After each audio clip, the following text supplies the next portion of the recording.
What's up, guys? Welcome to episode number 8 of the RT podcast. I'm Ralph, as always. Unfortunately, Trent is not going to be with us for this one just because he hasn't seen a lot of movies this year, so I figured it wouldn't, he wouldn't have a lot to say, and I don't want him to do that because he's such a special human being. But in this special episode, I'm going to count down my top 10 favorite movies of the year. Yes, 2016 films. We're not going to do any, we're not going to only do indies or superhero films. No, we're going to do everything. And of course, I haven't seen everything.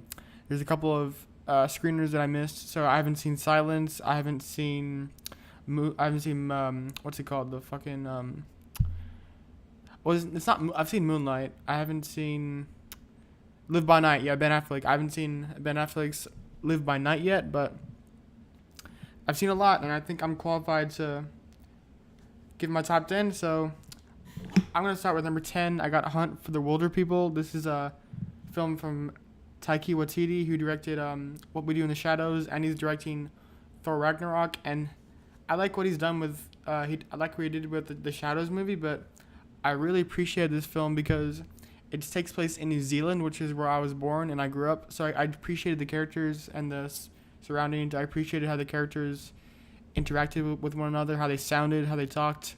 I related to that. I really liked how it looked. It looked beautiful. The characters were really fleshed out and very very likable and well developed. So I really dug this film, and I would suggest it. It's not it's not for everyone, but it has a lot of dark humor, which I can appreciate, and I really enjoyed it. So that's number 10. For number 9, I have Patterson. Patterson is Adam Driver. I forget the girl's name, but yeah, Adam Driver is in this film. He stars as a bus driver, and the film is about people just living basic lives. There's nothing special about it. It's just normal people living normal lives, and that's a film that we need. It's just relatable. It's just really simple, and it's nice to watch because it just kind of gives you perspective on life. Like, no, not everything is special. Not every day is supposed to be a fantastic day or a legendary. It's good to have perspective like that. And so Patterson I really enjoyed. It had great character moments, and it gave me a sense of peace, which is very nice. So Patterson is number 9. Number 8 is Moana. Now, Moana had fantastic music, which was the music was written by Lin-Manuel Miranda. He's done a lot of stuff, but the music really stood out to me. This film is kind of a musical, and the music is just so amazing. I bought the soundtrack right after watching this film at the screening. Like, the movie was so much fun. Its characters were great. The voice acting was unusually great. Like, I'm serious. Like, The Rock and Ale, however you say it, they were perfectly cast. And yes, The Rock is great. He always is. I think he was perfect for Maui. But this girl Ali, whatever her name is, she was terrific. Like, she stole the show from The Rock, and it's the freaking Rock. So that should say a lot, man. Right? But yeah, Moana was terrific. It's my favorite animated film of the year, and it comes in at number 8. Now for number 7, we have The Nice Guys. The Nice Guys is from Shane Black, who directed Kiss Kiss Bang Bang and a couple of his other stuff. He's a great director. I loved the kind of 80s kind of, cop film vibe this came off because it gave off because that's what it is. It's just two cops or detectives trying to solve a mystery, and it was a nice throwback. And I will say that Ryan Gosling and Russell Crowe worked amazingly well together. Like, they had such great chemistry. They were hilarious together. And Ryan Gosling was absolutely funny. I think this is one of his best roles ever. And he's had a great year. Like, he had this, and he had The Nice Guys, and then he had La La Land, which was, like, it's hard to pick both of those. They're both my top 10, I'll give you that. But, man, Ryan Gosling has had a fantastic year. But The Nice Guys was a nice throwback. I will say that I wish the villains were developed a little bit more. They didn't have a lot to do. They weren't really that interesting, but everything else was fantastic. And so The Nice Guys comes in at number 9.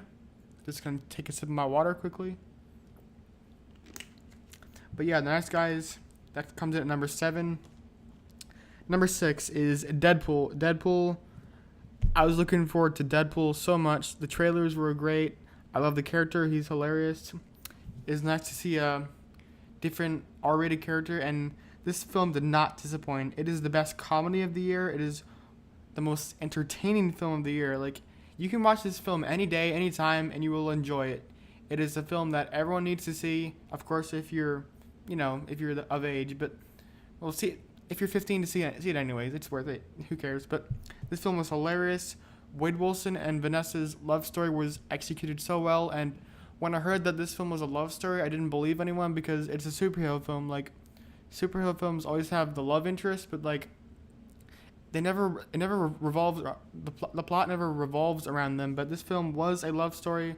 The marketing was not lying. I thought it was just a gimmick, but Deadpool is fantastic. Like, I cannot recommend it enough. Definitely check that out if you haven't. And great film, man. Just definitely check it out. Number 5, I have Captain America: Civil War. Now, Civil War was awesome. Like, the story is my favorite part of the film. Obviously, it has all the comic book characters, but the story is really well thought out for a superhero film. It's very mature, just like Winter Soldier. Marvel and this Captain America franchise, the stories are just so really grounded, yet they're so big and comic booky. But like, this story was great. Steve Rogers was fantastic in this film. He really developed and grew as a character, and so did Tony Stark. Like, I'll give you this: Tony Stark has grown in each film he's been in the Marvel Cinematic Universe, but in this film, he took the biggest leap. His character is so different from what we're used to. He grows and develops, and he's more mature, and he has a bigger perspective on life and what he's doing with his life. So Civil War is fantastic, and of course, Spider-Man. Tom Holland kills it. I think he's gonna be the best Spider-Man yet. I hope his films match him because he is great, and I think he deserves the best films in that franchise. But number 4 is Swiss Army Man, directed by the Daniels, who did some music videos. That's kind of interesting. This film is about. It's hard to describe. Like, I'm not gonna say it. I'm not gonna tell you. Just go and see it. Like, it's really creative and it's really inspiring, and it's not for everyone. Like, I'll give you that. It's kind of hard to swallow what you're seeing on the film, but like, give it a chance. I think you will not be disappointed. Paul Dano, Daniel Radcliffe are both fantastic actually, so definitely recommend that one. Now, for number 3, we have Arrival, directed by Denis Villeneuve, and this film was amazing. Like, it was so thought provocative, and it was really kind of very mature for a sci-fi film. Like, generally sci-fi films are just kind of big and loud, and there's a lot of explosions, but this film kind of takes what's in the background of a lot of sci-fi films, and it makes it the main story, like how we communicate with aliens and how we would react. That the story is based and revolves around all of that. So Arrival is kind of a must-see for this year. It's my number 3, and it kind of makes fun of Independence Day resurgence a little bit. Not directly, but I just kind of saw that.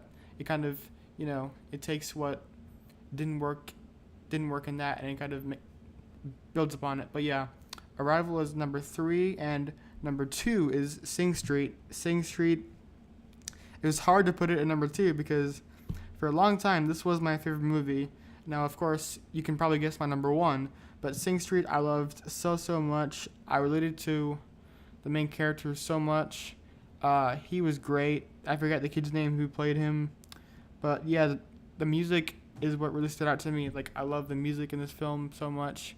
There's probably 5 or 6 memorable songs, along with some good 80s songs, because of course this takes place in the 80s. So yeah, the music and the score and the soundtrack was great. The story was really good, really heartfelt. It's about this kid who meets a girl and just wants to impress her, so he starts the band, and he kind of does all that just for her, and that's kind of really sweet. And they have a great relationship in the film, and I loved basically everything about this. So that's my number 2. Cannot recommend it enough. But for number 1, we got La La Land. Now, that's pretty much everyone's number 1, but I don't care. I love La La Land so freaking much. I've seen it 3 times.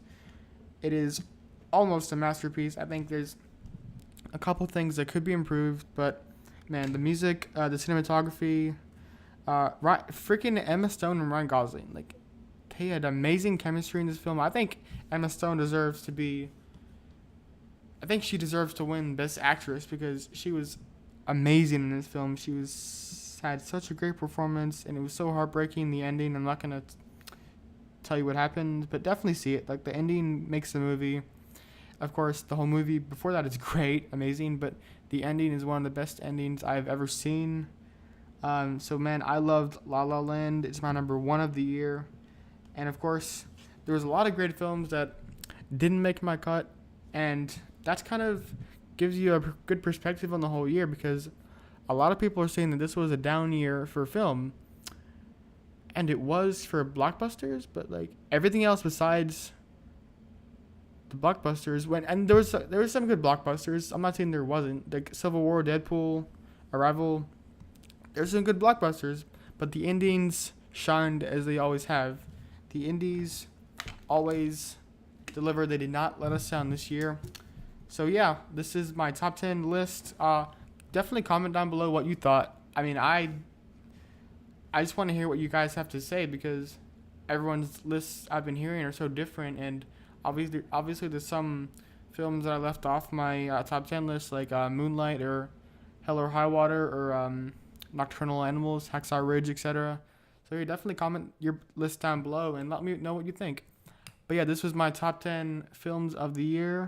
This is Ralph signing off, saying peace and have a good 2017, and I'll see you later.